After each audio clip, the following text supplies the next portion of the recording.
Hello darlings, welcome back to my channel. As you guys saw in the title, today I'll be finally sharing with you my hair care routine for healthy hair growth. And in this video I will not be focusing so much on the products that I use for my hair care routine. I'll be mainly just talking about what I do. I already have a video sharing all my staple hair care products for hair growth, so I'll be linking that in the iCards and in the description box, so you guys can just check that out if you want to see all the products that I generally use to care for my hair. So before we jump into this video, I'm just going to ask that you give this video a like, and if you're new here and you haven't already subscribed, I'm just going to ask that you also do so before you leave. And you can also follow me on Instagram at Mariam Coreen. Now without further ado, let's get started. Tip number one is to ensure that you add a hot oil treatment and a deep conditioner to your hair care routine. So if you're a person who loves instant gratification, you will definitely love this first tip because it's something that you see the results right away. I mean, like from the first or second time you start to use hot oil treatment on your hair and going in afterwards using a deep conditioner after you shampoo your hair, you'll definitely see how much different your hair feels. The quality of your hair just improves right away, and it's a lot more manageable while styling, because what really happens is that the hot oil treatment kind of form like a protective layer over the hair, preventing the shampoo from stripping the hair of its natural moisture.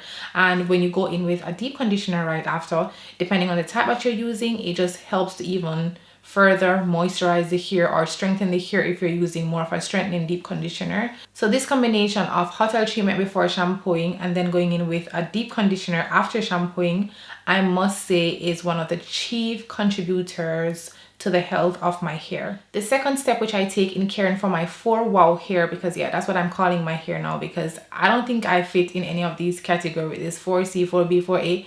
It's just all too much for me. So yeah, lately I've been just calling my hair 4-wow, and I'm liking it.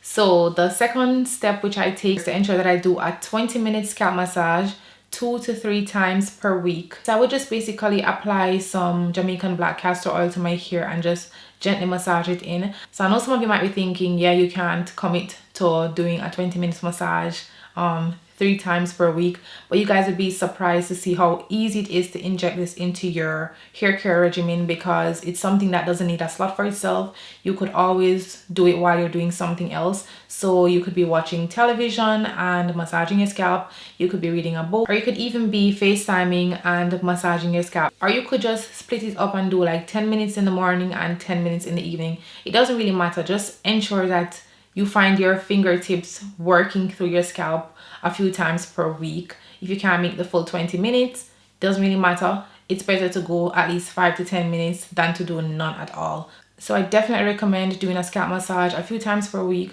This improves blood circulation and allows nutrients to flow to the follicles, and in return allowing your hair to grow faster, a lot healthier. And you also will notice that your hair grow a lot fuller and stronger, and in some cases your strands can even thicken. So it's something that I try to ensure that I do for my hair several times per week.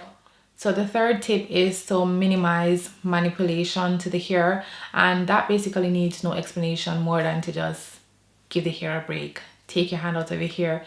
Don't always be styling your hair, you know, like just give it a chance to recover, to recoup, and not always do something to it. Which leads to my fourth tip, which is protective styles. And everybody knows like this is like one of the most common recommendations when we're talking about hair care routine for natural hair growth. I do have a lot of protective style videos on my channel, and I like to split protective styles into categories. You know, you have long-term protective styles, you have short-term protective styles. And the long-term protective styles I'd consider to be like braids, cornrows, plaits, mini twists, in some cases wigs. And the shorter term protective styles that I would say really enhance hair growth are like braid outs or twist outs. So when it comes on to the long-term protective styles like braids, wigs, etc., it all depends on how it is done. It all depends on who does the hairstyle, you know, because if your braids are too tight, then that is not a protective style in my opinion. Or if they're trimming up your hair when they braid it, they're ending up clipping off your hair into that plait, that is not a protective style either. You know, you want something that is low manipulation, you want something that is low tension, not pulling on your roots too much. So yeah, it can be a protective style depending on how it is done. Same thing with the wig. If you have on a wig that you're gonna be wearing for like, I don't know, 2 weeks, 3 weeks straight and you're not seeing your hair, I don't really consider that to be a protective style. I feel like when you put on a wig and you leave it for so long and not check on your natural hair to see how it is doing under that wig, I just find it as a breeding ground for bacteria. I don't know. Tell me if you guys disagree with that, but for me personally, I like a wig that I can take off every single night, check on my scalp, massage if necessary, oil it if necessary, and that is for me more of a protective style than a wig that's gonna just be sitting there for a long period of time. And this is one of the reasons why I personally don't do so much sewings or crochet braids attached to my natural hair. I prefer stuff that I can take off so I can always see my natural hair. And even though we're taking it off and seeing our natural hair, we're not really manipulating our hair. We're just being able to access our hair, give our hair some breeze, and yeah, massage the scalp and just check to see how it is doing underneath whatever style it is in. With the braids and twists and stuff like that, it's a lot different because you have the partings and you're able to see the hair while it is in those plaited styles. And as you guys know, with braid outs and twist outs and stuff like that, your hair is just relaxed. There is absolutely no tension on your hair.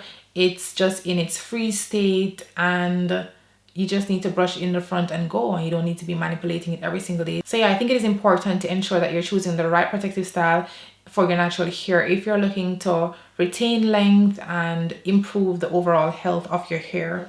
The fifth thing which I focus on, and I think it plays a significant role in the health of my hair, and that is to not always have my hair in a hairstyle. So you guys know I have a few videos showing hairstyles that you can wear around the house, and this is something I actually live by. I always have times where I go around my house just in, like, you call them home hairstyle or house hairstyle or just yard hairstyle, whatever you want to call it.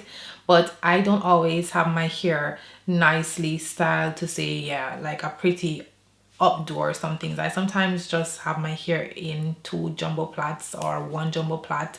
It's just something to allow my hair to just relax, not to feel so much stress on my hair constantly, or just not having that weight on my hair to feel like it always need to be styled. It always need to have products in it, because most of the styles that we're going to do to our hair to make our hair look I would say laid or look more put together, they're going to take, or they're going to require some gel or something that you would not need if you're just going to be wearing your hair around the house. It's necessary that we sometimes take a break from these protective styles and just allow the hair to just sit in its natural state in about 2 or 3 plaits, or 1 big plait if your hair is long enough to do that, and just allow it to breathe and it not being weighed down and built up with products, just moisturizers and whatever oil it is that you use. And I do believe that that plays a key role in scalp health as well as the overall health of your hair. So you just don't need to always have your hair styled. Sometimes you should just allow it to just breathe, not feeling any pressure to always have it slick down or always have it under a wig or always have it in braided styles. Just in its natural state, allow it to breathe. Step number 6 in my hair care routine is that I moisturize my strands. I love to do this, which is one of the reasons why I prefer to also wear wigs that I can take off every single day, because when I'm doing my moisturizer for my scalp, I also want to be able to massage my plaits, because you know that the shaft of your hair and the ends of your hair, they do need a lot of TLC as well, because they're the oldest part of your hair. So you can't just leave it up to time and say whenever you get to it, you get to it, maybe whenever you shampoo your hair. That is an absolute no-no for me. I try to ensure that I go in a few times a week when I'm doing my my scalp massage, and I take a good amount of product and I put it on my hair shaft. So yeah, maybe sometimes 2 to 3 times per week, even if I'm not changing the hairstyle, I'm just taking a good amount of moisturizer and just applying that to my hair shaft and just putting on a little bit and just massaging the strands of the hair a bit, even while it's in the plaits, just pulling down the product on it and just helping it to get to every single strand of the hair. So tip number 7 is everyone's favorite. Yay, trimming your hair. This is so important, guys. We need to ensure that we're getting a a trim. Guys, we need to ensure that we're getting a trim a few times per year. So I like to do mine quarterly. So every 3 months I would go in again and trim off all my split ends, any part of my hair that I see that have a lot more single strand knots and tend to be tying up itself on other parts of the hair, and it just makes the entire hair have a nicer form, so it looks a lot better when you style it. And it is also caring for your hair and preventing your hair from breaking, preventing you from getting single strand knots, and just helping your overall hair to grow a lot healthier. Tip number 8, guys, this one is so important, and that is to avoid sleeping in hair ties, buns, bobby pins. Yeah, I do show a lot of these styles on my channel, and there are times which I also sleep in these things, but you want to keep that at a minimum. When I show you guys these styles, these are styles that you wear when you're going somewhere. They're protective style. They're not going to be damaging your hair when you're just wearing them out. But in terms of sleeping in a lot of accessories or hair ties that might be pulling on your hair for the entire day, I do not recommend it if you're trying to grow healthier hair and retain as much length as possible. So I do recommend taking down your hair ties when possible before going to bed, ensuring that there are no bobby pins or clips or anything like that in your hair before sleeping, because while you're sleeping there's a lot of friction going on while you're moving around in your sleep, and these things can help to tug on your hair and cause your hair to tear while you sleep. So yeah, there are times when you're going to be sleeping in our buns. I do it, like I said, sometimes I put a bun in my hair and I wear it for an entire week. But it should not be something that you're doing constantly, months upon months. That's just your routine. You're always having your hair in a ponytail and then going to bed, and you're wearing that on an ongoing basis. If you're trying to improve the health and the rate at which your hair grows, keep the buns and clips and bobby pins in your hair before going to bed at a minimum. Tip number 9 is so popular today in our natural hair community, and that is to ensure that you're sleeping in a silk or satin scarf. And it is so popular because it actually makes a big difference in the quality of your hair when you use a satin or silk bonnet for your hair or scarf, or if you sleep on a satin or silk pillowcase, because I definitely see a big difference in terms of my hair not being so dried out, not tangling so much, not breaking so much when I use a satin scarf or bonnet for my hair. It also keeps your hair moisturized the entire time while you're sleeping, and you wake up the next morning with your hair still moisturized, still lush and just healthy. So the last thing which I take into consideration when caring for my crown, and it is probably the best or the most important tip in this entire video, if you guys don't take anything from this video, please take this one, and that is to keep it simple and to listen to your hair. Try not to overwhelm yourself with every product that you see on the market. And I will show you guys several different styles and products and techniques in my video. You don't need to go out and buy all these products. You don't need to go out and do all these hairstyles. You just need to listen to your hair and see, what is it that my hair needs right now? Is it feeling too dry? Is it feeling too moisturized? Because that is also a thing that can cause your hair to weaken over time.